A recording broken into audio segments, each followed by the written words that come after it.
such a genuine gem. Thank you for clicking on my video. I'm Brooke McKenna, but today's case is about the strange disappearance of Patty Vaughan. Now, this happened during Christmas, and one woman who had found happiness after years without it. A woman who would never leave her children behind on purpose. How does a woman like this vanish? How many had to be involved to cause this to happen? And what exactly was the motive? By the way, I post so much content like this. It is my absolute passion to tell these stories, and I mean no harm or disrespect when I do so. So if it's something you'd like to support me in doing, all you have to do is make sure you are subscribed with the post notification bell on, giving this video a thumbs up, and leaving a nice comment down below.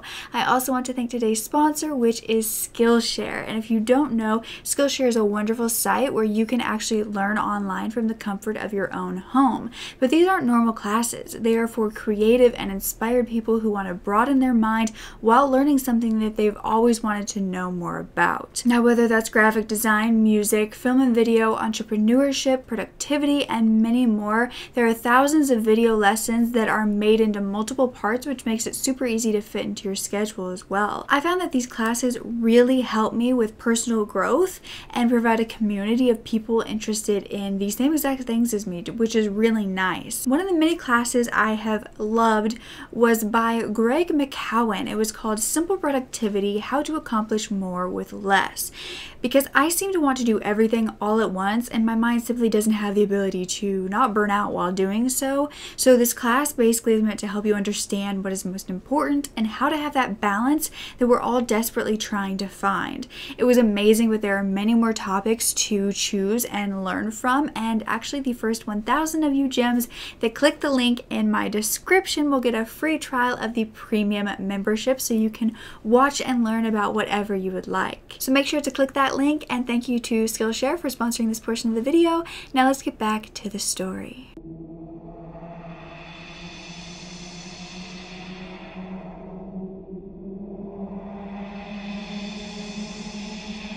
So it was 1996 in Texas, and Patty Inez Brightwell Vaughan was a 32-year-old living in Lavernia. She had a home on Oak Park Road. She had been born on August 17, 1964, and went on to graduate from Kubaski High School. She had a husband named Jerry Ray, and together they had 3 children. Now, Jerry Ray actually went by JR, so that's how I'm going to be referring to him for the rest of the video. And they had been married for 11 years by this point. Their children were 9, 8, and 6. Their oldest was Brittany, then Ray, and then Kyler. Now, Patty was known to be a wonderful singer with such a soothing voice. She could also play any instrument that was set out in front of her. She participated in the church choir as well, and church was such a huge part of her life. But the most important thing to Patty was her children. She was said to do absolutely everything she could for them. She would make their clothes for them. She would make curtains in the home, anything in the home that they needed herself, and she was always there for them no matter what. Her younger sibling Jeannie even lived with them for a short period of time while she was in high school, and Jeannie just kind of fell in as like another child of Patty's, and she just took care of her like she was her child. Her siblings looked at her as more like a second mom growing up, and so she was kind of a natural caregiver even when she was younger. While her children were young, she had stayed home with them and kind of just took care of them. JR said that he wanted her to do so they didn't have to go to daycare, and so up until this point she had been staying at home full time.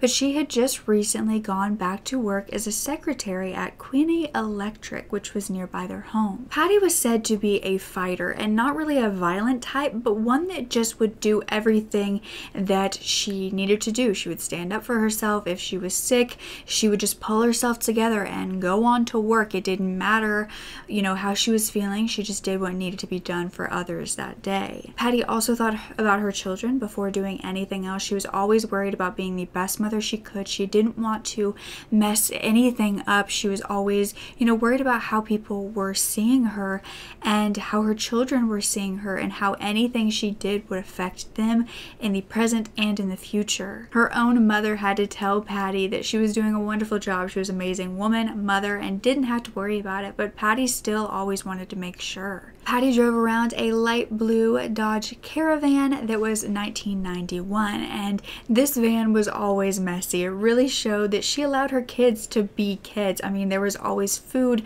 crowns, toys scattered everywhere. There were stains, and she didn't mind. It was a kid's vehicle, and even going to work without her kids, it didn't affect her. She was okay with her kids making a mess and being who they wanted to be. However, this van would be found the day after Christmas, December 26th, at around 1:30 p.m. It was on the side of the road off Texas State Highway Loop 1604, and this was around 15 miles from her home and 5 miles from her work. However, she was not in the van when it was found, and she was not at home or at work. A flat tire was found on the front left of the vehicle, but no one was around. No one had seen this happen. No one had seen anybody walking away from the van. It just appeared as though Patty had vanished, and it was also broad daylight, so that didn't make any sense. This van wasn't there one moment and was the next. And it was even more strange because Patty's own boss had drove that road that morning and had never seen a van. But he noticed when he got to work that Patty wasn't there, and so he was just, heading back home doing other errands, and he went down the same road the opposite way at 1:30 and saw her van. He knew her van, and he realized that could possibly be the reason why she didn't come to work. But he had no idea what the real truth was, and nobody would for a while. When investigators arrived at this van, they found that the engine was still warm and the inside was unusually clean. It didn't appear this woman had any kids. It didn't appear she had anybody ride in this van ever. It was so clean. It had been shampooed as well and was still wet, and there was also a pile of men's clothing inside, and one of these pieces was a red workman's jumpsuit with the initials JM on the back, and this was something like a mechanic or possibly a plumber would wear, but nobody knew who this belonged to. Investigators picked up fingerprints off this van, and as well as traces of what they believed to be blood, but these would have to be tested. So while they waited for the results for these tests, they were also searching for Patty. Now, the missing persons posters claimed that Patty was a 32-year-old woman who was around 5'6" to 5'7", weighing 120 pounds. She had blonde hair and green eyes with a small mole on the right side of her chin. Patty also had a scar on her abdomen, and her ears were pierced. It was believed that Patty was wearing a cream-colored blouse with black slacks, and she also had on a bracelet, gold watch, and a gold ring with a shell design on her right hand, and her necklace had a heart-shaped diamond pendant.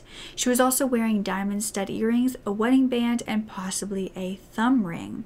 Now, her husband JR claimed that Patty had left on Christmas Day, the day prior, around 6:30 in this van, and she hadn't returned. JR called Patty's mother Patsy that next day after the van had been found and told her that she still had not come home, and her van was found on the side of the road. He was still at home with the kids at this point, and so he couldn't go and search for her. Now, everyone began to worry that possibly Patty had broken down on the side of the road, and whoever had come to help her had actually abducted her or tried to do something horrific to her. Now, the strange thing was the fact that a random kidnapper would clean out her van, and it was very unlikely that this person had taken her life right there on the side of the road where so many cars could see in broad daylight, unless this happened on Christmas night. Nobody knew exactly when the van was dropped off, but that boss had said it wasn't there that morning, so it appeared as though it was only there in broad daylight. So who would have taken the time to clean the van right then and there? But did something happen right there and there was a struggle? That was what Patty's family were intrigued to know, because they knew that Patty was a fighter, knew that she would have done everything in her power to get away from this person.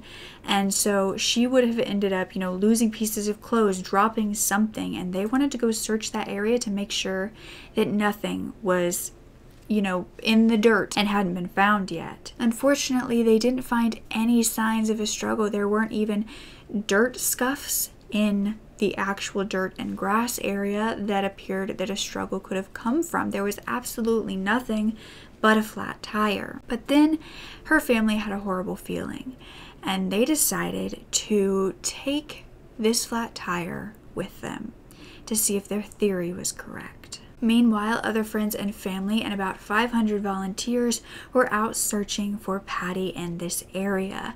Her friends and family said that they feared that they were just going to come upon her in a ditch, but they also feared not being able to find her anywhere. The media wasn't really responsible for spreading her story except for in the immediate town, because at the same time there was a huge case happening. One case that we know well, but a little girl named JonBenet Ramsey who disappeared that same day. Her case kind of overshadowed Patty's case, and so not many people except for the people in this town knew what had happened to her, or knew that she had disappeared. The fingerprints and blood results then came back, and they did find fingerprints on the van that did not belong to Patty. However, there was no match to anyone they had in the database.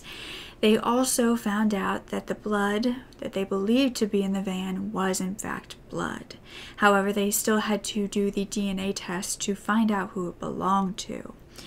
But the investigators weren't giving up, because they had found a pond near this abandoned van a little while out, and they feared that this could possibly be where Patty's body was dumped. And so they went and they dragged the pond, but they didn't find anything there either. But the members of Patty's family who had taken this flat tire went to get it aired up. You see, they believed that this tire hadn't just become flat on its own. Patty's family had gone to the scene and they didn't see any sort of tire marks on the road to where, you know, this tire could have gone flat and Patty was trying to go to the side of the road. They didn't see any damage to the actual tire or the rim, and they began to believe that possibly it was sitting where it was when it was deflated, meaning someone did this to it, unscrewed the cap, and let it basically deflate on its own. Their theory turned out to be correct, because this tire aired up perfectly fine and then kept the air in it. If a tire would have been just blown out while Patty was driving, there's no way that tire would have continued to hold air. This meant that whoever was involved with Patty's disappearance most likely did not just find her on the side of the road because her tire did not go flat. It was most likely she didn't drive that van there at all, and that something had happened to her prior. Tracing Patty's footsteps back to Christmas Eve, 2 days prior to when her van was found, she had gone to a United Methodist church for the Christmas celebration. She was with the choir and she was going to be singing Christmas carols for the whole group, and her whole family was there watching her. After that, she was to go to her Aunt Jean's home with the kids to have, of course, some Christmas Eve festivities and dinner with them, and after that, she went home. Patty's sister Jeannie said that Christmas morning, before Patty was said to leave with the van, Patty had called her, or actually Jeannie had called their home, and Patty was talking to Jeannie, and it appeared as though she was crying. Jeannie could hear this over the phone, and when she asked her about it, she said it was simply just a cold. Jeannie also told investigators that Patty and JR were going to have Christmas at their house with the kids and invite JR's sister Marilyn over that night for some dinner. They were then going to drop the kids off at Jean's house again so that Patty could go and see a movie that night. However, the kids never arrived at Jean's home, and Patty hadn't called to tell her why either, but Jean just thought maybe they got caught up in the Christmas celebration and ended up not wanting to leave the kids, so they just kept them there. Her husband JR said that this was actually because they had gotten into a fight, JR and Patty, and she had stormed off after being angry, and so they never made it to Jean's house because JR just watched the kids. However, the next day, no one knew where Patty was. She had never come home. But there was a whole different person involved that no one really spoke about at first.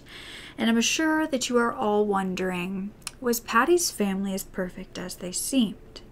No family is, but it seemed as though Patty's family had even more difficulties than you could have imagined, because the same day that Patty's van was found, JR filed for divorce. You see, JR and Patty had met 11 years prior when Patty was actually waiting tables, and they had gotten to know each other for a few years and then ended up getting married in 1985.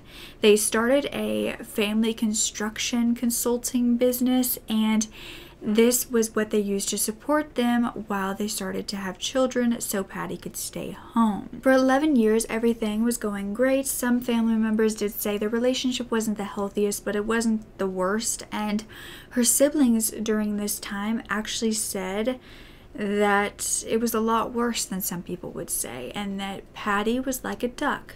She looked very graceful floating on top of the water, but underneath she was paddling like hell. So Patty and JR knew something needed to change, and Patty didn't know that everything would. You see, in October, 2 months prior to her disappearance, JR and Patty decided mutually to have a trial separation run that was about 6 months long. JR actually went to go rent an apartment nearby, and Patty stayed at the home with the kids. It turned out to be just what they needed. Patty was actually thriving on her own, and her and JR would come together for holidays to be with the kids to make it as smooth of a transition as possible. But this is when another man would enter Patty's life, and it wasn't someone Patty had just met. She had actually once been madly in love with him. This is a man whose last name I couldn't find, but his first name is Gary, and he had been Patty's prior boyfriend when they were teens. And they had actually been in a quite serious relationship that ended abruptly. This was because Gary's prior girlfriend to Patty had finally admitted to him that she was pregnant with his kid, and he believed the right thing to do was to break it off with Patty and marry the mother of his child. Yet this left Patty heartbroken, and 3 years later she had finally felt that it was a good time to move on, and she fully committed herself to her new boyfriend, JR, and they got married. But now that they were separating, Patty realized that Gary had divorced his wife as well, and they were both single. Patty was almost single and he was, and Patty believed that this was perfect timing. It was meant to be, and they began talking again. Gary even went to Patty's family home, her aunt's home, on Christmas Eve with her kids to hang out and celebrate with them. Patty's family didn't really know Gary that well, but they welcomed him with open arms. Patty was super worried about what they would think about her and her having this new man, even though she wasn't fully divorced from her husband yet, but they were all very supportive that she was following her heart. But she had her own reasons for why she feared what people would say about her and why she was so worried about what people thought. This was because 12 days prior to her disappearance on December 13th, a member of the community had seen Patty and Gary out at a local Dairy Queen just having a meal, and this person was a member of her church. He also knew that Patty was technically still married, and instead of minding his own business, this person went to their minister of the church and told him that he believed it wasn't proper, that she was already seeing someone else. Patty then went to choir practice, and this minister came up to her and told her in front of everybody that she did not deserve to represent the church through the choir with this kind of behavior. Patty was absolutely devastated and mortified. She wasn't hiding this. She wasn't trying to cheat on her husband. Her and her husband were separating. And this was something that everybody knew, including the boy, the man who told the minister. But she continued to see Gary anyways, and the Christmas Eve party was said to go amazingly well. Gary had gotten her that heart-shaped pendant necklace, and she immediately put it on, and everybody in the family said it was really a great time. It was like the perfect night. And then, of course, Patty and Gary and the kids said goodbye. They told Patty they would talk to her tomorrow on Christmas. She was going to be doing her own thing that year, but they would still call her and talk to her a little bit. They claimed she was happier than she had been in a very, very long time, and she actually had plans to have her husband, JR, over to the house on Christmas Day so he could be with his kids. That was the thing. She wasn't trying to separate JR from his kids or try to make Gary a replacement for him. She just wanted to be happy with this love of her life that she had been reunited with. And she also wanted JR to be happy on his own with his kids as well. JR was spoken to at this point, and he claimed that he got to her house around 8 a.m. that morning. The kids got their presents. They were super overjoyed. They were happy. But he and Patty began to argue basically all day long about Patty wanting to spend more time with her boyfriend than the family. That's what JR felt. Patty was in her bedroom all day long, and when his sister Marilyn came over for dinner that night, he decided to tell her it wasn't a good time, that Patty wasn't feeling good, and that they weren't going to have dinner that night. But he also did ask Marilyn if she would take the kids that night so that they could work it out. JR said they didn't really work it out. They continued to fight, and that is when Patty stormed off. But when she left, he believed that she was just going to see her new boyfriend Gary, and so when she didn't really come home that night, he didn't think anything about it. But when Patty's boss saw her van on the side of the road and called JR that next day, the boss offered to tow it to their company that was nearby, so it wasn't just sitting on the side of the road, but he needed the keys. JR said, "Oh, well, I can meet you halfway, but I'm on my way to file for divorce, so I can't help you out." Now, at this point, the family contacted 911, and 911 knew nothing about this situation. JR hadn't called them, and investigators claimed then that they had to wait a while before they could actually report her missing because she was an adult and could do as she pleased, and so until 72 hours passed, they couldn't do anything. The family, not knowing what else to do, called the boyfriend Gary to make sure she wasn't with him. Gary was immediately distraught. He said that he hadn't seen her since Christmas Eve, and in fact, nobody had actually seen her since that Christmas Eve besides JR and Marilyn. And Marilyn didn't really even see her. She was just at the door. So when the investigation finally began, after the family contacted them multiple times and then told them about the fact that the tire was purposely deflated and wasn't actually a flat tire, Gary was brought in for interrogation. Now, Gary said that he was actually driving around with his sister on Christmas Day and asked to go by Patty's house. He then said that he saw her van in the driveway and JR's truck.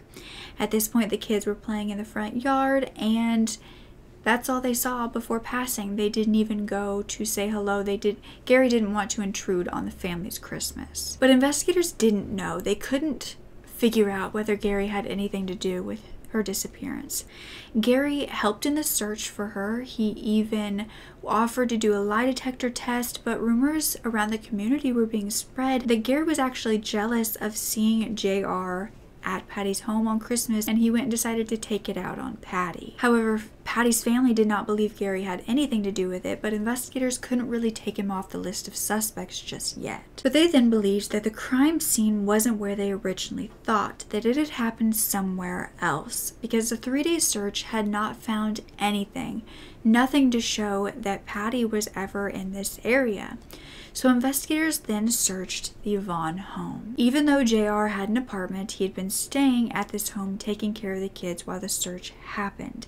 He would even ask members of the search team to tell him where they were searching, and if they had found anything. Since JR had told them Patty had been in her room for most of Christmas Day, they decided to search there first, and there were small stains and indentations on the floor, and that's where they began the luminol testing for blood. Now, while the master bedroom, the closet, and the bathroom were all being tested, JR's sister Marilyn was there and was kind of like hovering over them, asking them questions, getting in the way, and they actually had to escort her out. But while they were continuing to try to do so, she came back and basically got so much in their way that they had to come back the next day to finish up. But thankfully, they had fresh new eyes, and they saw what they believed to be blood stains near the bathroom in the master bedroom behind the wood pane. Luminol uncovered evidence in the master bedroom, the closet, and the bathroom, and also a mop bucket and a mop. Yet this was not cordoned off by crime scene tape. JR and the kids continued to live there, tampering with evidence, having access to it whenever they would like. And that's when a DNA test was done on this blood found in the home as well as on the van, and it all belonged to to Patty. A tip then came in saying that Patty could possibly be in a septic tank on the actual property, and investigators did search, but unfortunately they found nothing, even though this made a lot of sense considering if Marilyn took his kids that night, he was alone with Patty on that property for that entire night. Neighbors had said that a pit had been dug a few months prior to her disappearance and heavy equipment was used that night of Christmas. With even more evidence that this was a homicide, investigators really just no longer considered Gary as a suspect and fully believed that JR was responsible.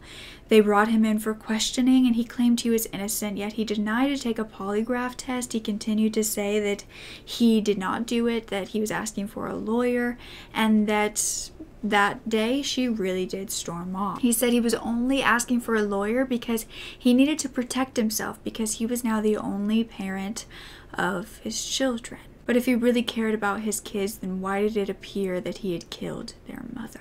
Family believed that on Christmas Day, Patty had even called a locksmith to get the locks changed so her husband could no longer enter the home. Is this what set him off? At this point, there was no literal evidence pointing to JR, and they could not arrest him. They had to let him go, and they couldn't do anything at all. However, it turned out that JR might have been planning this long before it actually happened. It may have been a premeditated murder. Like I said, he was living in an apartment to separate from his family like they had planned. However, they had never talked about making any changes to this arrangement or him coming back, yet JR asked his landlord 2 days prior to her disappearance to have a broken lease and basically get out of his lease so he could move, but he didn't have somewhere else set up. It's like he knew he was going to be moving back into that home, and that's exactly what he did. He moved in there and he never had to move out. A few days after that, he even changed the voicemail from Patty's own voice to his. JR then began to refuse for the children to be questioned or for them to see their other family members. And even when the children went to Bible study at the church, he would be right there making sure that no one could talk to them. 2 months after her disappearance, when she had still not been found, Patty's mother, Patsy, entered the Vaughan home, and Patsy proceeded to break in and beat JR with a baseball bat. She strongly believed that JR had something to do with her daughter's disappearance and was furious that he wasn't being held responsible, that nothing was happening. She was actually charged with burglary and assault, but I couldn't find anywhere whether she was actually sentenced or released. Now, I'm not telling you this to talk down on the family or make them seem like bad people. I want to show you the desperation this family felt when they believed they knew who had killed her, and yet he wouldn't say a thing and was getting away with it. The next huge tip that was sent into investigators was one they really believed could find them the truth, and this was that they needed to search an elementary school 45 miles away in Pleasanton. Now, this was not necessarily the school itself they needed to search, but what was underneath of it.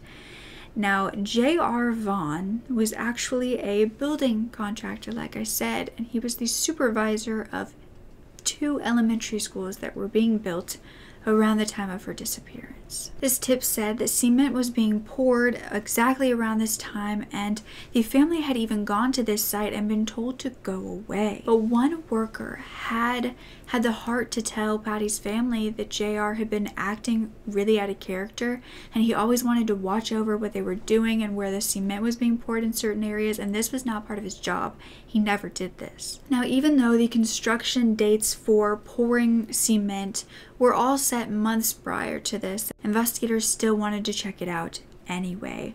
But unfortunately, by the time this tip was sent in and listened to, the school was already built, meaning it would be impossible to fully dig underneath of it. They ended up searching over the concrete at this school with a radar machine, and they did find anomalies underneath, but nothing that could directly point them to a body, especially without digging it up, and they weren't going to be able to do that. It was all inconclusive, and the cadaver dogs didn't pick up a scent there either. But Patty's aunt continued to have dreams that she was there at that elementary school, and her aunt could almost reach down and pull her out.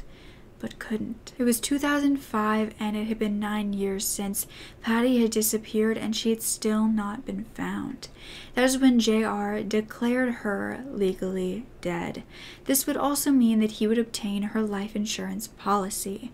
Now, her family wanted to stop this from happening and for a possible killer to get money for her life insurance, and so Patsy, her mother, actually filed a civil lawsuit against him, and the money ended up going to JR's and Patty's children into a trust fund. But it also claimed that JR was not responsible for her murder. Now, since then, JR and the children have actually moved states. He changed his name, and Patty's children have not seen or spoken to her family since. Her sister Jeannie said, "It's just devastating to lose my sister and to lose those children. They were like my siblings. We just want this nightmare to be over, and even more than justice, we just want to be able to lay her to rest. We want to be at peace." Patty's family have said she would have never left her children. No matter how mad she was at JR, she would have taken them. So if you have any information, even the smallest of things, get it off your chest. Please call the Bexar County Sheriff's Office at 210-335-TIPS or 210-335-6000. Patty's family just wants to be able to lay her to rest and have her mother Patsy be at peace, because she is around 70-80 years old at this time, and around 2019 she was suffering from cancer, and her family members were pleading for this case to be solved before she passes away. Now, I'm not sure how Patsy is doing today, but I do hope this wish comes true for her and the entire family. On the 10-year anniversary of her disappearance, her family held a memorial service for her. But that is not the end of this case. Patty's boyfriend Gary actually passed away tragically a few years after she disappeared in a car accident. Now, JR got to live on and he remarried, moved to Colorado. And 3 years later, in 2008, investigators finally stated something to the public. They believed that JR had not worked alone. They believed that 3 friends of the Vaughan family were involved, and they helped JR dispose of her body. They didn't name any of these individuals. I don't know if they have those names, but in 2012, investigators also found evidence in Patty's van that linked them to another female that was not Patty or her relatives. Investigators believe they knew who this female was, but since her DNA was not in the database and they couldn't connect her, they didn't have probable cause to get a DNA test from her, they couldn't be for sure. Patty's family believe that she was killed in her home, then placed in her van, and they don't know what happened after that. Patty's case is still unsolved today, and she would be around 56 years old. Could this female have been JR's sister Marilyn? Did she have much more to do with this than just taking the kids and leaving? And who were the other friends that supposedly helped JR?